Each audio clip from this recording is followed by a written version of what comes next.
لا حول ولا قوة إلا بالله العلي العظيم. أعوذ بالله من الشيطان الرجيم. بسم الله الرحمن الرحيم. الحمد لله الذي جعل الحمد مفتاحا لذكره وسببا للمزيد من فضله ودليلا على آلائه وعظمته. ثم الصلاة والسلام والتحية والإكرام على خير خلقه وأفضل بريته حافظ سره ومبلغ رسالاته الذي سمي في السماء بأحمد وفي الأرض بأبي القاسم محمد. اللهم صل على محمد وعلى محمد. على أهل بيته الطيبين الطاهرين المعصومين المظلومين ولعنة الله على أعدائهم أجمعين. أما بعد فقد قال علي بن الحسين عليه السلام: انتظار الفرج من أعظم الفرج. صلوات بر محمد وآل محمد. اللهم صل على محمد وعلى محمد. માહે શાબાનની એક અઝીમ મુનાસિબત હમણાં પસાર થઈ અને હજી પણ આપણે આ મુનાસિબતની ખુશી મનાવી રહ્યા છીએ. એ છે આપણા જમાનાના ઇમામની મુબારક વિલાદત. એમની મારિફત મેળવવાના, એમની સાથે તજદીદ બૈઅત કરવાના અને ઇમામની નુસરત અને મદદની તૌફીક માંગવાના આ બધા દિવસો છે. જમાનાના ઇમામના ગૈબતના અંદર આપણે છીએ અને દેખીતી વાત છે, આ ગૈબતના જમાનામાં જ્યાં ઇન્સાનના ઈમાનનો દરજો એટલો વધારે છે, ગૈબતમાં કોઈ બા ઈમાન રહે તો એનો દરજો એટલો બુલંદ છે. ગૈબતના જમાનામાં કોઈ દીનદાર બાકી રહે એનો મર્તબો માસૂમીને વધારે બયાન કર્યો છે. સાથોસાથ ગૈબતના જમાનામાં મુઅમિનની જવાબદારીઓ પણ વધી જાય છે. જવાબદારી પણ વધી જાય છે. જો ગૈબતે ઇમામે ઝમાના થોડુંક આજના મજલિસની અંદર, બલકે આજની મહેફિલની અંદર આપણે ઇમામની ગૈબતના બારામાં અને ગૈબતની અંદર આપણી શું જવાબદારી છે એના બારામાં થોડુંક મુખ્તસર બયાન કરવા માંગુ છું. ઇમામની આ ગૈબત એવું નથી કે ઇમામ કંઈ પણ જવાબદારી વગર, કંઈ પણ આપણી ફિકર રાખ્યા વગર ઇમામ ગૈબતે કુબરાના પડદામાં ચાલ્યા જાય અને ઉમ્મત એના હાલ ઉપર રહ્યા હોય. ના, એવું નથી. ઇમામની જો ખરી મારિફત મુમિન હાસિલ કરે ને, ઇમામની હોવાની ફિલોસોફીનો જો ધ્યાનમાં રાખે ને, તો ઇન્સાનના માટે ઇમામની ગૈબત અને ઇમામનું હુઝુર એક સમાન થઈ જાય. અત્યારનો જમાનો કે જે આપણે આપણા ઇમામને નથી જોઈ શકતા, ઇમામ ક્યાં છે એ પણ આપણને ખબર નથી. વિચાર કરીએ જે છઠ્ઠા ઇમામના જમાનામાં ઈ શિયાઓ કે જે દૂર દૂર રહેતા હોય, ઈ લોકોએ ક્યારેય મદીનાની સફર ના કરી હોય, ઈ લોકોએ પણ ઇમામને નથી જોયા. ફરક ઈ લોકોમાં ને આપણામાં ઈ છે કે ઈ લોકોને ખબર હતી કે અત્યારે છઠ્ઠા ઇમામનો જમાનો, ઈ આપણા ઇમામ છે અને ઈ મદીનામાં છે, ભલે આપણે એમને નથી જોયા. અને આપણે અત્યારે ગૈબતના જમાનામાં આપણે પણ જાણીએ છીએ આપણા એક ઇમામ છે, પણ ક્યાં છે એ આપણને ખબર નથી. ઇમામની આ ગૈબતની અંદર ઇમામની મારિફત ઉપર વધારે ભાર મૂકવામાં આવે. એટલે શું મારિફત? એટલે શું? એટલે એ કે ઇન્સાનના દિલમાં આ વાતનો અહેસાસ રહે કે હું, બલકે આ ઉમ્મત, આ કૌમ યતીમ નથી, કોઈ છે કે જે આ કૌમની સરપરસ્તી કરે છે. દરેક ઇન્સાન એમ વિચાર કરે જોઈએ કે હું અત્યારે આ દુનિયામાં એકલો નથી, મારા ઇમામ છે જે મારી જિંદગી વિશે ખબર રાખે છે, એમને જાણકારી છે. હું અત્યારે કઈ હાલતની અંદર છું, ઇમામ એને જાણે છે. શું આવો અહેસાસ મારા દિલમાં છે? મારિફત હોય ને તો આ અહેસાસ દિલમાં હોય. મારિફત હોય ને તો આ અહેસાસ દિલમાં હોય કે અત્યારે જે કંઈ પણ અલ્લાહની નેમતો મને મળી રહી છે, ઇમામની દુઆ મારા શામિલે હાલ છે કે અત્યારે આ દીનદારી જેવી નેમત, તૌફીક જેવી નેમત મને નસીબ થઈ. સાથોસાથ આ વાતનો પણ અહેસાસ થાય કે કેટલી મુસીબતો, કેટલી બલાઓ, પરેશાનીઓ દુનિયામાં આપણી તરફ આવી રહી છે. ઇમામની દુઆથી આ મુસીબતો આપણા પરથી ટળી જાય છે. કેટલા ખતરનાક એક્સિડન્ટથી આપણે બચેલા છીએ, કેટલી બીમારીઓમાંથી આપણે બહાર નીકળેલા છીએ. અને આ કૌમના, આ મઝહબના દુશ્મનો ઓછા નથી. ક્યારના નિસ્તો નાબૂદ કરી દીધા હોત. કોઈની દુઆ છે, કોઈની બરકત છે કે આપણું વજૂદ આ દુનિયામાં બાકી છે. આ વાતનો અહેસાસ દિલમાં, આ છે મારિફત, આ છે મારિફત. અને આટલું જ નહીં, એક વાતનો ઈ પણ અહેસાસ દિલમાં હોવો જોઈએ કે દર શબે જુમાના આપણા નામે આમાલને ફરિશ્તાઓ જમાનાના ઇમામની ખિદમતમાં લઈ જાય છે.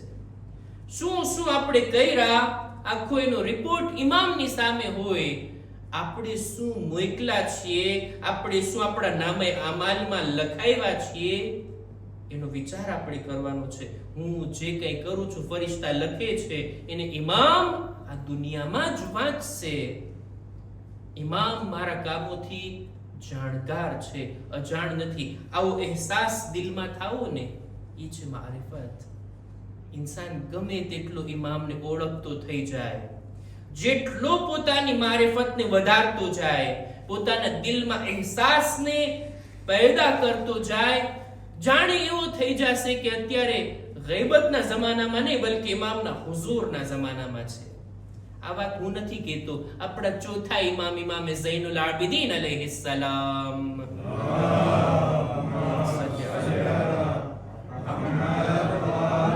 રાવીનું નામ છે અબુ ખાલિદ કાબુલી. ચોથા ઇમામના આ સહાબી.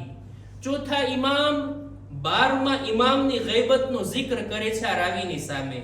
અને આવી રાજવાળી હદીસો માસૂમ કોઈ રાવીને બયાન કરે, એનાથી એ પણ સમજાય કે આ રાવી ભરોસા પાત્ર હતો ઇમામની નજરમાં. ઇમામ રાવીની ઝરફિયતને જોઈ અને કોઈ હદીસને, કોઈ વાતને, કોઈ ચીજને તાલીમ ફરમાવતા. દુઆએ કુમૈલ મૌલા અલી બીજા કોઈને નથી આપી, કુમૈલને અતા કરી. ચોથા ઇમામે દુઆએ અબુ હમઝા સેમાલી બીજા કોઈને નહીં, અબુ હમઝા સેમાલીને અતા કરી. સામેવાળાની ઝરફિયતને જોઈ. અમુક બાબતો જનાબે અબુ ઝરને રસૂલે ખુદાએ બયાન કરી, અમુક બાબતો જનાબે સલમાન ફારસીને બયાન કરી. એ વાત જેટલી બુલંદ હોય ને, ઓલા રાવીનો પણ એટલો જ મર્તબો ઇમામની નજરમાં છે, એ સાબિત થાય. અબુ ખાલિદ કાબુલી ચોથા ઇમામ, એની સામે 12મા ઇમામનો જિક્ર કરતા ફરમાવે છે કે તમતદ્દુલ ગૈબતુ બિવલિયલ્લાહ અઝ્ઝ વજલ الثاني عشر من اوصياء رسول الله સલ્લલ્લાહુ અલૈહિ વાલિહી વલઇમ્મત બાદા. રસૂલના નામ પર એક બાવાઝે બુલંદ સલવાત.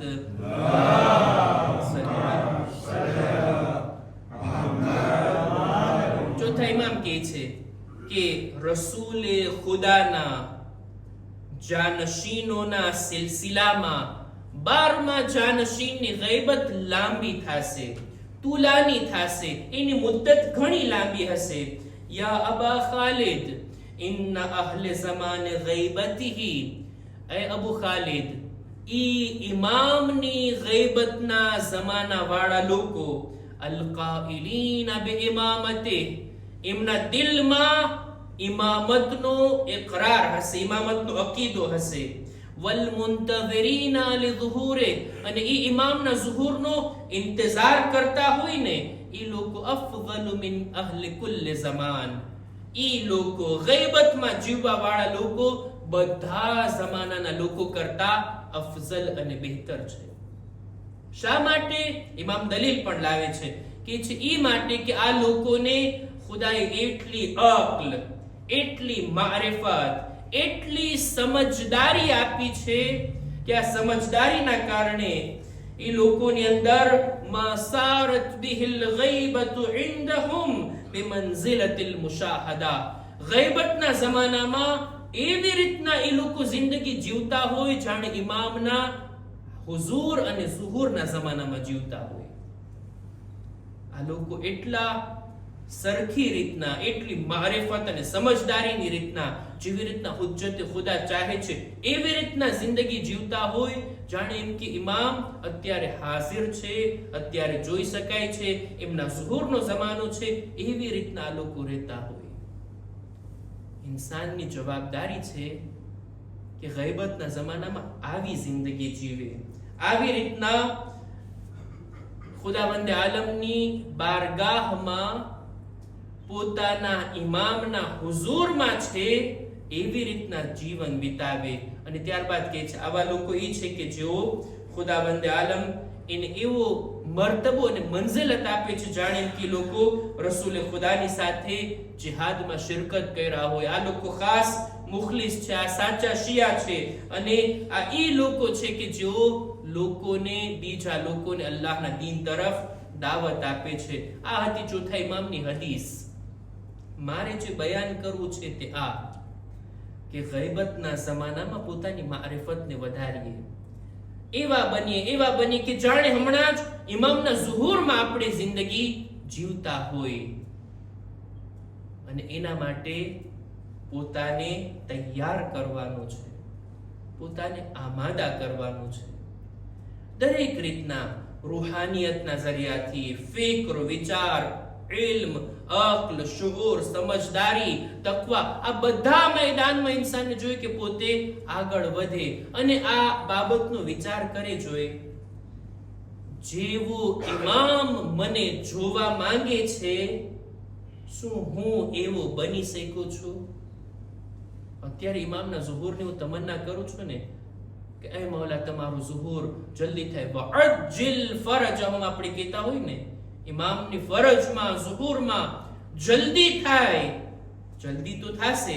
આ દુઆ જો કબૂલ થઈ ગઈ ને, કાલે જ ઝુહુર થઈ ગયો, જુમ્માના દિવસે, શું હું તૈયાર છું? હું આમાદા છું? તમારી વાત નથી કરતો, મારી જ વાત કરું ને. અને ખાસ કરીને જવાનોએ વિચારવાની બાબત છે. હદીસમાં મેં જોયું કે ઇમામના સાથીઓમાં વધુ પડતા લોકો જવાન હશે, વધુ પડતા લોકો જવાન. બુઝુર્ગોના ઉમ્મીદ ના થઈ જાય કે અમારો ચાન્સ નહીં લાગે. ના, બુઝુર્ગો હશે, પણ કેટલા? શાકમાં નિમક બરાબર, આંખમાં આંજણ બરાબર. બાકી વધુ પડતા હશે જવાનો. કૌમના જવાનો પોતાને તૈયાર કરે. શું હું એવો છું જેવો ઇમામ મને જોવા માંગે છે? ઇમામ માટે હું શું કરું છું? ઇમામ પ્રત્યે મારી જવાબદારી જે બને છે, હું એને કેટલી અંજામ આપું? આપણે બધા ઇમામનો ઇંતજાર કરીએ છીએ ને. ઇમામ એવા જવાનોનો ઇંતજાર કરે છે કે જે ઇમામનો સાથ આપવાને લાયક બન્યા હોય. એક નમૂનો બયાન કરીને હું વાતને પૂરી કરીશ. જનાબે ઈસાનો જમાનો, એક વાક્ય મશહૂર છે, ખારકનનો વાક્ય. જનાબે ઈસાનો જમાનો, જનાબે ઈસા, એમની સીરતમાં એ હતું કે અવારનવાર સફર કરતા, પગપાળા કેટલી સફર કરતા અને લોકોની હિદાયત માટે જતા. એમની સાથે એમના સાથીઓ પણ હોતા, હવારીયુન. એક જગ્યા ઉપર સફર કરતા કરતા શહેરની બહાર, શહેરમાં દાખલ થવાની પહેલા એમના સાથીઓને ખજાનો જડી જાય છે. ખજાનો મેળવી લીધા. જનાબ ઈસાને કહે છે, એ નબી ઈસા, અહીંયા રોકાઈ જાઓ ને, આ ખજાનો એટલું બધું પડ્યો છે, જમા કરી લઈએ, એમને મૂકીને થોડું આગળ વધાય. જનાબ ઈસા કહે છે તમારે રોકાવ હોય તો રોકાવ, હું મારી સફરને આગળ વધારું છું. તમે આ ખજાનાને જમા કરો, મારો ખજાનો આ શહેરની અંદર છે, હું એની પાછળ જાઉં છું. જનાબ ઈસા એ શહેરમાં દાખલ થયા એકલા. આગળ જાતા જાતા એક નાનું એવું ઘર, સાદું ઘર, ઝૂંપડીના જેવું ઘર, એની પાસે ઉભા રહી દરવાજો ખખડાવે છે અને જુએ છે કે એક બૂઢી ઔરતની ઘરમાં રહી છે. જઈને કહે છે મહેમાન જોઈએ છે? કહે છે હા બિસ્મિલ્લાહ, આવો. મહેમાનનો ઇસ્તકબાલ કરે છે. મહેમાન બનાવે છે જનાબ ઈસાને, કહે છે આજની રાતમાં તમે અમારે ત્યાં રોકાઓ. જનાબ ઈસા એ ઝઈફા એ બુઝુર્ગ ખાતુનથી સવાલ કરે છે, કહે છે તારી સાથે ઘરમાં કોઈ બીજું પણ છે? કહે છે હા મારો દીકરો છે. શહેરની બહાર ઈ લાકડા વીણવા માટે જાય છે, સહેરામાંથી લાકડા લાવે છે, શહેરમાં વેચે છે અને જે કઈ માલ આવે અમારા મા દીકરાનું ગુજરાન ચાલે છે. જનાબ ઈસા કે છે જવાન આવી જાય તો મોકલ મારી પાસે. જવાન જ્યારે ઘરે આવ્યો, એની માં એને કહે છે આજે આપણા ઘરે એક નૂરાની હસ્તી મહેમાન બન્યા છે, બહુ સારા અને એવા ખુદાઈ માણસ આપણી ઘરે આવ્યા છે, તું એમની પાસે બેસ, એમનાથી લાભ અને ફાયદો ઉઠાવ. જવાન આવે છે જનાબ ઈસાની ખિદમતમાં. મોડે સુધી વાતચીત ચાલી. જનાબ ઈસાએ બધું પૂછ્યું એની જિંદગીના બારામાં, કેમ ચાલે છે, કેવી હાલત છે. કે છે બસ મારું કામ જ આ છે, લાકડા લાવીને વેચું છું, ગુજરાન ચલાવું છું, મારી માની ખિદમત કરું છું અને આ જ રીતના મારી જિંદગી ચાલી રહી છે.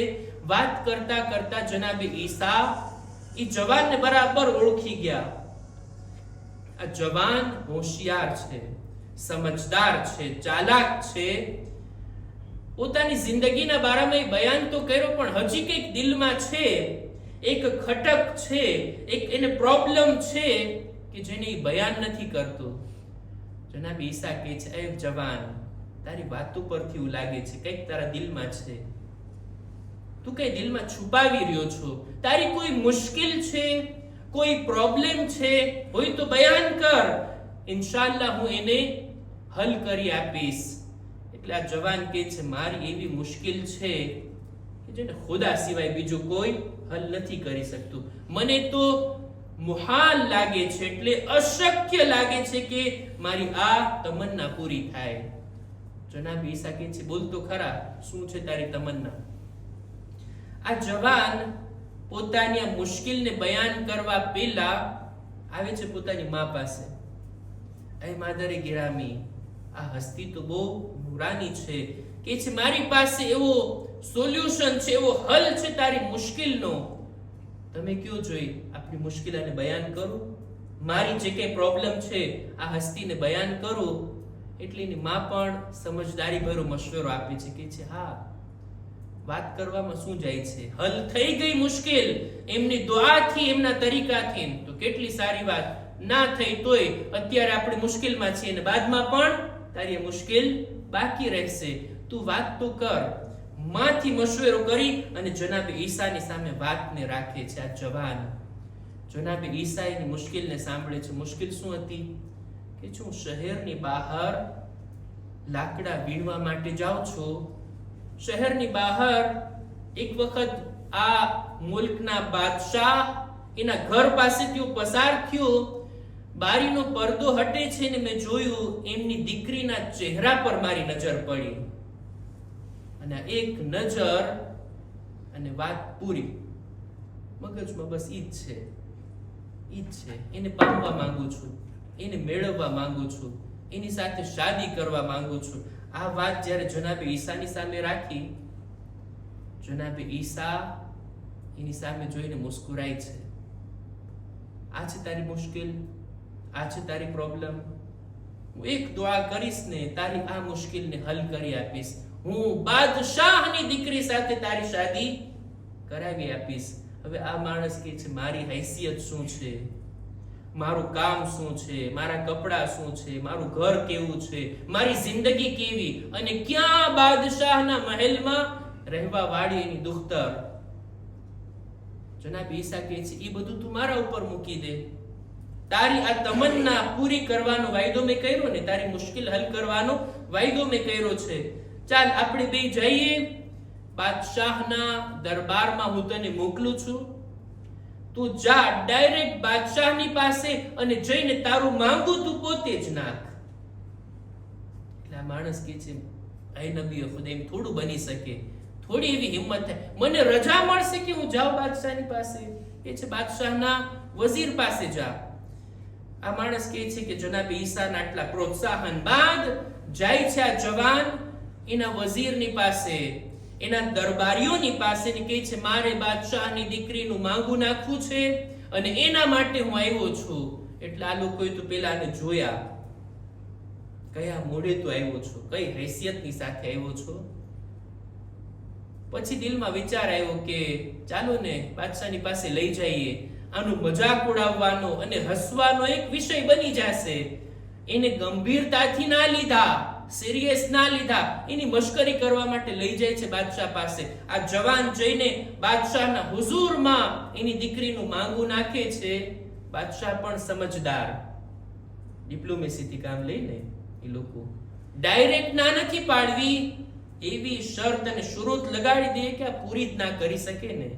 અને એમને આ જવાન ચાલ્યો જશે. જવાનની સામે જોઈને કહે છે, હું મારી દીકરીને એની સાથે શાદી કરીશ કે જે મારા માટે આટલા યાકૂત, આટલા કિંમતી હીરા જવેરાત અને આટલા મોતી અને આટલી કિંમતી પથ્થરો લઈ આવે, એવા પથ્થરો કે જેવા કોઈ પણ બાદશાહના ખજાનામાં ના હોય. આ શરત લગાડી, આ શરત મૂકી અને ઓલા જવાનને રવાના કરે છે. જવાન આવ્યો જનાબ ઈસાની પાસે, એ નબી ખુદા આમ આમ બન્યું. જનાબ ઈસા કહે છે ચાલ મારી સાથે. એ જ દિવસે જનાબ ઈસા લઈ ગયા શહેરની બહાર. એટલી ધૂળ, કાંકરા, પથ્થર હતા. જનાબ ઈસાએ દુઆ કરી, જોયું કે આ ખજાનામાં બદલી ગયા છે, કિંમતી પથ્થરોમાં બદલી ગયા છે. કે છે આમાંથી થોડુંક લઈ જા, ઉઠાવીને બાદશાહને આપી દે, લ્યો આ હું લાવ્યો છું તમારા ખજાના માટે. આ જવાને એમ જ કહ્યું. જનાબ ઈસાની દુઆથી બનેલા આ કિંમતી પથ્થરોને લઈને દરબારમાં ગયો, એમની સામે રાખ્યા. બધા લોકો અજબ થઈ ગયા. બાદશાહ કે છે આપણે તો ટાળવા માટે આ વાત કીધી હતી, આ એ તો ખરી રીતના બતાવી આપ્યું. વળી પાછો બાદશાહ કે છે ના, આટલું કાફી નથી, હજી વધારે લઈ આવ. શાયદ વધારે ન લાવી શકે અને આ ચાલ્યો જાય. આ જવાન જાય છે જનાબે ઈસા પાસે. જનાબે ઈસા કહે છે જા હજી વધારે ભરી લે અહીંયાથી. હજી વધારે લઈને જાય છે. લઈ ગયો જનાબે ઈસાની દુઆથી આ બનેલા કિંમતી પથ્થરને. બાદશાહ જોઈને અજબ થયું, કે છે આની પાછળ કંઈક રાઝ હોવો જોઈએ, આ કોઈ સામાન્ય બાબત નથી લાગતી. એકાંતમાં બાદશાહી જવાનને બોલાવીને બધી વાત પૂછે છે. આ જવાને પૂરેપૂરી હકીકત બયાન કરી દીધી અને બાદશાહ સમજી ગયો કે આ હસ્તી જેની દુઆથી આ પથ્થરો સામાન્ય પથ્થર કિંમતી પથ્થર બની ગયા, કોઈ મામૂલી શખ્સિયત નથી. કે જે ઈ હસ્તીને લાવો, ઈ તમારા નિકાહ પડાવશે અને હું મારી દીકરીની શાદી તારી સાથે કરાવીશ. આ મોકા ઉપર સલવાત તો પડવી પડે ને.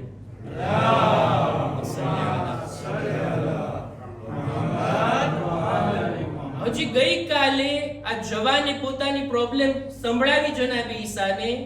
બીજે દિવસે જનાબે ઈસાએ એની શાદીના અસબાબ ફરાહમ કર્યા. જનાબે ઈસા આવ્યા, એની શાદી કરાવી અને જ્યારે શાદી થઈ ગઈ, બીજે દિવસે, શાદીના બીજા દિવસે બાદશાહ પોતાના નવા જમાઈને બોલાવે છે પોતાના હુઝુરમાં.